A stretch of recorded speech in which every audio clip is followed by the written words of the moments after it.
Well, from Brexit now to the steel industry, which has sought an extension of the minimum import price on steel imports in a bid to save the industry domestically. Speaking with CNBCTV18's Anshu Sharma, various stakeholders of the industry unanimously point to the decline in margins due to cheap imports from countries like China and hope the government will continue with the MIP. The industry has written to the government. As Indian Steel Association, we've written to the government requesting for an extension of the MIP, because we believe that the turmoil in the international markets continue and people are selling in India below prices that they're selling in the domestic markets or below costs. And neither of it is fair to the Indian industry, which has invested significantly in setting up capacity in India. So the government is reviewing it and will take a call. Anti-dumping, just to take a side there, for specific products like foil, it is in a very advanced stage, and I think the plant visits are going on. So, you know, China actually imports or exports into India 50% of India's foil needs. So we are quite hopeful that the anti-dumping there will be successful. Now, whether it's MIP, whether it is duties, whether it is safeguards, these are all mechanisms that are available. And I think the government has to balance between the different requirements of trade agreements, WTO. Well, our steel company is JSPL, and it is doing better since MIP has been introduced. Prices have stabilized in the Indian market.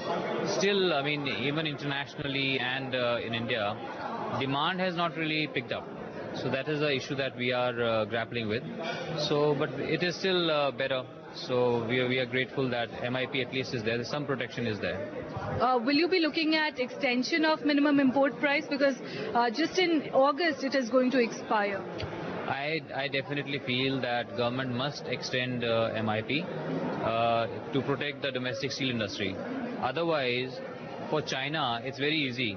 You know, 1% of their production is, say, 8 million tons. That is 10% of our consumption. So their 1% production, they can dump here at very, very low prices, ridiculous prices, and completely destabilize the industry here. And if MIP is not continued, many steel plants would close down. Initially, when the duties were levied, there's obviously been the imports have come down since then.